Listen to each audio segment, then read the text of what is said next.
Now here's where things get interesting. Village Crazy Lady Mel writes, so you're telling me Laura Loomer went to Israel the second week of November, where she had private meetings with unnamed Israeli government officials. Who could it be? Who could it be? Definitely Netanyahu, by the way. She then comes home and has a very long private conversation with Alex Jones.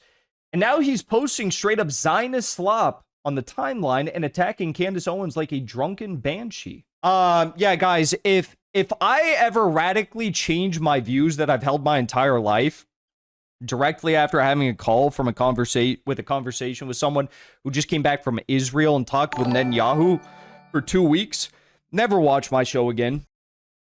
Alex Jones, I've got a message for you, Alex. I mean, I have watched you for many years. I think that you have done incredible work. I think obviously everyone has basically been out to destroy you your entire career. Recently, you know, you've made this huge comeback. You've had people like Elon Musk defending you, Tucker Carlson defending you. You've really become a friend to many on American patriots. I was going to say on the right, but really on the left, on the right to independents. Everyone kind of understands like, oh yeah, Alex Jones was actually right about all this stuff. When he was crazy for talking about Epstein and the island, no one really wanted to associate with him. He was right. You know, it's like watching season 1 of True Detective with Matthew McConaughey and Woody Harrelson, watching that in whatever year it came out, 2010 or whatever, versus watching it now.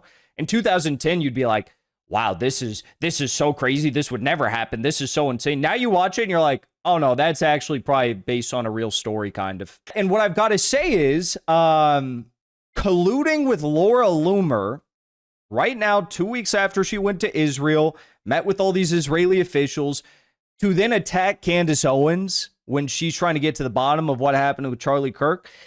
Not gonna lie, out of everything you've ever said, and I mean everything, even the things that have landed you with getting banned off of all social media, Alex, you getting your company stolen from you, basically, I don't think anything could potentially be as detrimental to your career. And if your career is simply the goal of finding the truth and supporting others who support the truth, that's what I mean. Nothing is as detrimental to that as what we're now witnessing here. Because if you disagree with Candace, okay, you know, just let her do her thing. Just let her go down her path. You know, let her research this. And if she's wrong, she's wrong, and she looks down the next path, unturns the next stone. Isn't that what you've done your entire career? You know, I don't understand these attacks against her. You know, it's just, let's watch and see what's going on. And to be fair, I'll play a clip from Alex at the end of this to kind of get his thoughts on exactly why he thinks people are defending Candace, and I fully disagree. So it all started when Alex, well, it didn't all start, but this was kind of a watershed moment. Alex posted this and said, it's all coming out, and Candace Owens doesn't care that she has accused a bunch of innocent people with ironclad alibis of being in a conspiracy against Charlie Kirk's life. Now, let's get one thing straight here. The ironclad alibi, one of which you were referring to, Alex, were the flight records from it was Brian Harpole, right? And you had a phone call with Brian Harpole, and Brian Harpole gave you this ironclad alibi, these 2 tickets that he purchased, like from Los Angeles to Dallas and Dallas to Phoenix or something like that. And first of all, we don't know if he was actually on those planes. Okay, if you were going to be involved in something as sinister, demonic, evil, and really criminal as this, I'm not saying he was, I'm saying if he was, you'd probably put some something in the back channels to make sure that you have an alibi for being at this meeting, if he was at this meeting, and if that meeting was, you know, what is being discussed, it may have been for. You'd probably have an alibi. So first of all, we don't have any proof he was actually on those flights. But the flights don't prove anything, because he very easily also could have been at Fort Huachuca. So you had a call with Brian Harpole. Candace already had the flights, and she showed them to her audience and was like, yeah, Brian Harple's saying that this is proof that he wasn't there. But actually, if you look at the times of the flights, he very well could have still been there. It's actually not just like somewhat feasible. It is extremely, it would have been extremely easy for him to have been at the Forward Chuka meeting. So that's the ironclad alibi that Alex is referring to. He goes on to say this in response to this Twitter user, Nate, who said, far from ironclad, LMFAO, never thought I'd see the day when you were pushing Fed slop and telling people to stop asking questions. True, base, true. Alex said, that's your new magic word, Fed slop. I'm starting to genuinely think Candace Owens is the definition of globalist slop. Okay, well, let's get one thing straight here. Alex Jones has been covering the fact, and this is the weird part. If you haven't been listening to any part of this stream, listen to this. Alex Jones has been covering the fact that the FBI shut down Tulsi Gabbard and Joe Kent when they tried to look into foreign involvement in the Kirk assassination. Within 40, there's 2 sources now who've gone on record, at least 2.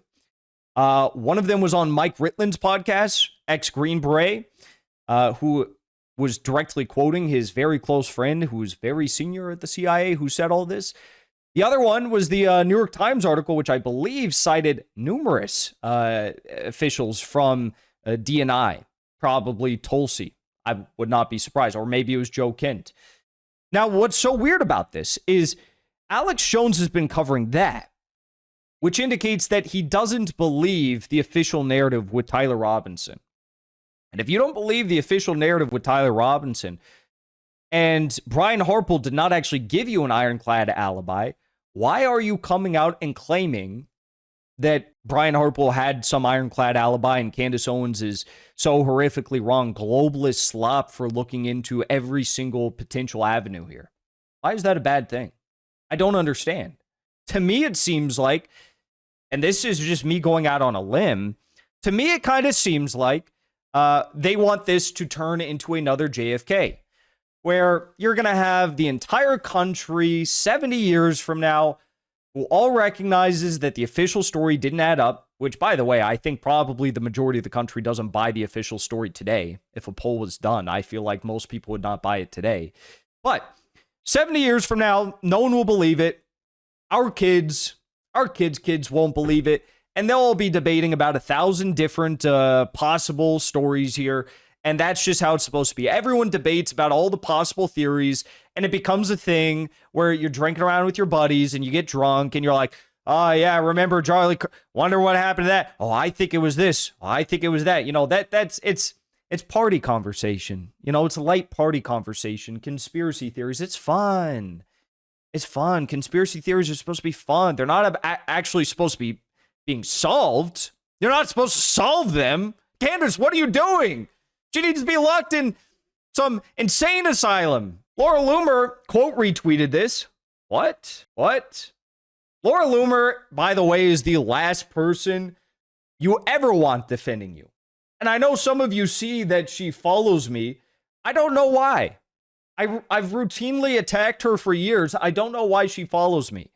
Never met this woman. She's psychotic. She, I believe, has actually been locked in an insane asylum. She can't legally own a firearm because of her mental issues. I'm proud to say that I am responsible for Alex Jones seeing the light as it pertains to how malicious and insane Candace Owens has become.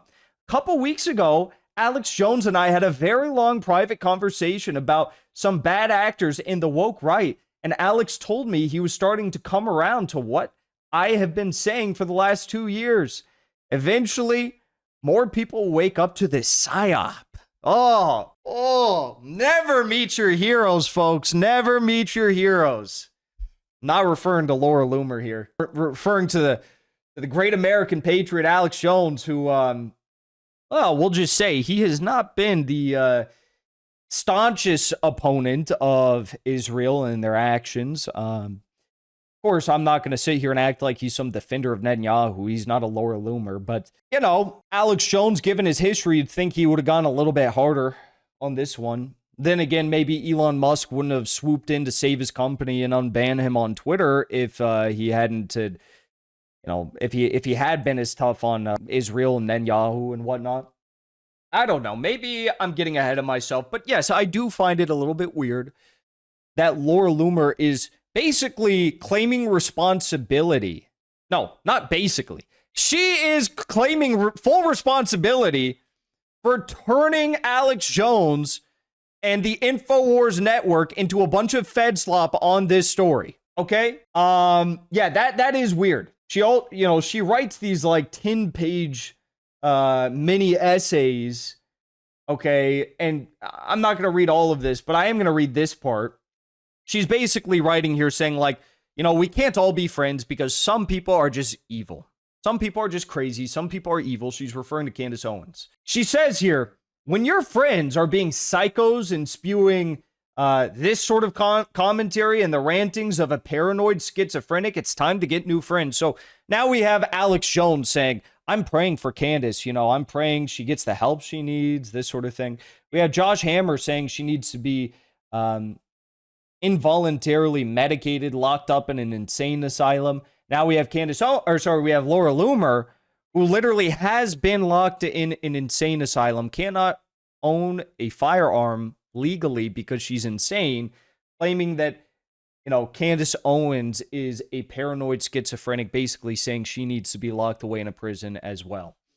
You see where this is going, right? The same old tactic they always use. Okay, here's another volume in her series on Candace Owens and Alex Jones. Laura Loomer goes on to say here, I'm not sure why Alex Jones is upset with what I posted. I genuinely meant it. Because Alex Jones started to realize that people were saying, whoa, what do you mean? What do you mean that you take responsibility for Alex Jones coming out and saying what he just said, and really everyone is very confused as to why he said it? What do you mean? I'm not trying to create a stunt or manipulate anything. I was genuinely happy to see Alex call Candace Owens out.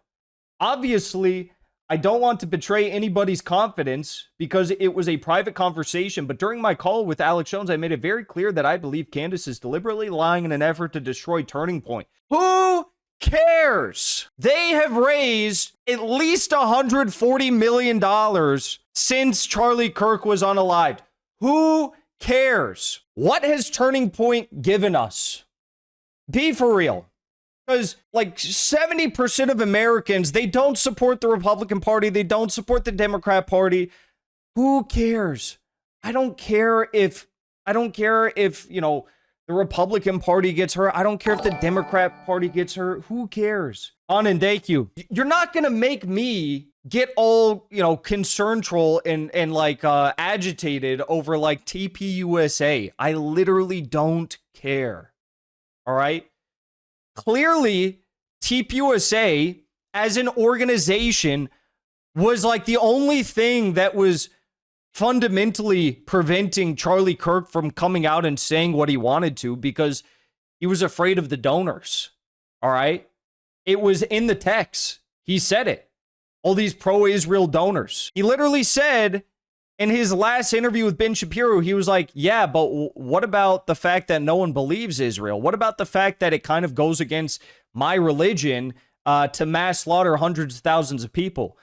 He was going through every single point. What about the stand down order? He said on Patrick Bet David. He got in the huge altercation at the Bill Ackman thing at the Martha's Vineyard or wherever they were, the Hamptons.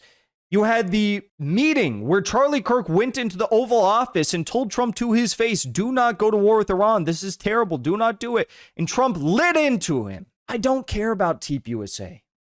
I don't care at all about the Republican Party who supports genocide, the Republican Party who supports, $800 million more to Ukraine this week, still giving intelligence information to the Ukrainians, has all of our naval assets in the Caribbean, threatening war on Venezuela, Colombia, Cuba.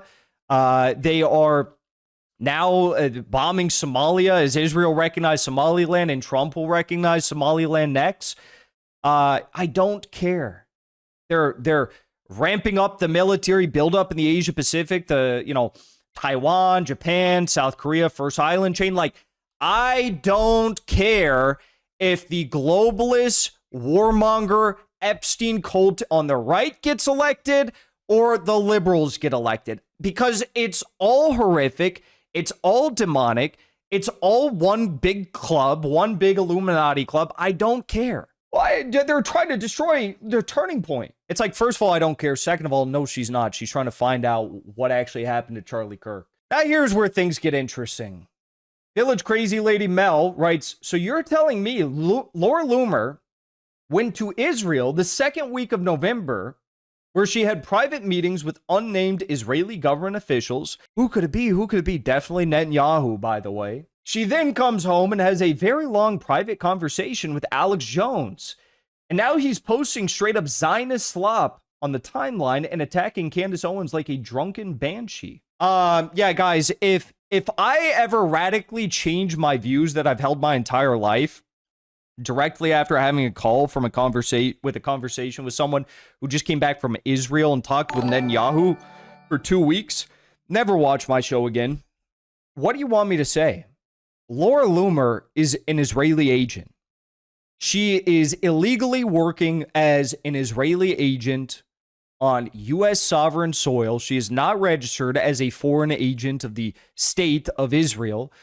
She is a criminal. She is a maniac. She cannot legally own a firearm because she's clinically insane. And she comes after meeting with Netanyahu to tell Alex Jones something. I don't know. They have a conversation, and then Alex Jones like magically changes his stance on finding the truth and unturning every stone. Jamie writes, it's very curious that Alex Jones, of all people, the guy known for conspiracy theories, finally found one he doesn't believe in, which happens to be the most obvious conspiracy of them all. It's clear to anyone with two working neurons that there's more to Charlie's murder than we've been told. His sudden trashing of Candace and cozying up to extremist Zionist Laura Loomer is very telling. Yeah, it is. Milo Yiannopoulos writes on Twitter, in a 30-year career, nothing has been as ruinous to Alex Jones's reputation as this tweet, which weighs in at about 7. I mean, in terms of the reputational damage, I agree. It's clearly Alex Jones can survive the lawsuits, survive the bannings. Being Laura Loomer's little,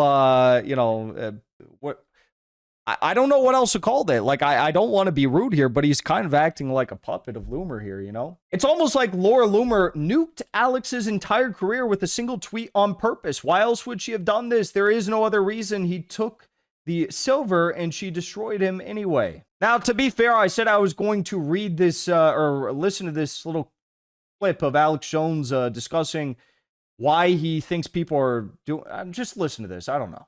And then I saw something really, really amazing last night. I saw, without even looking, all people I've known, interviewed several of them, going, Alex, you understand, it doesn't matter if Candace's information is right. We don't care. We hate TPUSA, and basically we're going to bring them down, and you just don't get it. And then I saw a couple more of them, and then people going, yeah, we don't care if it's true. And I was like, oh, you're not stupid. You're like Machiavelli now. Like, you think you're fighting evil, and so you think you can just make up whatever you want. Now, I will say this. I think some people might say, well, no, I still support TPUSA. I support the values, whatever. But I just want to get to the bottom of the Charlie Kirk investigation. And here's what I'll tell you. I don't care about any of it. I want to build a new America, an America that is free from the shackles of whatever globalist Zionist slop has been operating within the halls of DC for decades on end. In fact, I think we should just, turn the entire city of Washington, DC into like a full museum of the deep state. That's really what Washington, DC is. Washington, DC is like Disneyland. It's like American history Disneyland. I don't care about any of this. I just want an America that actually represents Americans' values, represents, as I've said before, the values that my ancestors who sailed on the Mayflower came to America to fight for, the values that my ancestors fought in the American Revolution for. This it's very simple. I'm not ever going to support any institution, and yes, TPUSA is one of them, that upholds the current system. All right? TPUSA is a part of this grand plan where they're going to say, oh, we're going to have Don Jr. be the next, J.D. Vance is the next president, then Don Jr., then we're going to have like Jack Pacific. Sorry, no, I don't want a Polish federal agent who did FedSlop spying work against the Chinese running our country. No, I don't want that, actually. The guy who threatened World War III against Russia, Jack Pacific, over like a false claim that Russia launched a drone at Poland or something. Oh, I think so too. So yeah, I'm not going to support any of that. You're never going to hear me support any of that. I know a lot of these people online, they play the politics, they play the games. Oh, well, maybe if I support this group, if I'm friends with that person. Notice how I like don't have any institutional people on this show or on Legitimate Targets. It's all like random people that maybe you've never heard of. Okay, some people you've heard of course, but like, you know, what did I do last year? Or this year? I guess we're still in 2025. I went to the mountains of Yemen where the Houthi revolution started. And I was with like members of the Supreme Political Council who fought in the first war. I went to Doha, Qatar to interview Hamas. I went to Lebanon, and I can't even tell you what I did in Lebanon because I can't. Well, I could tell you, but just not on YouTube.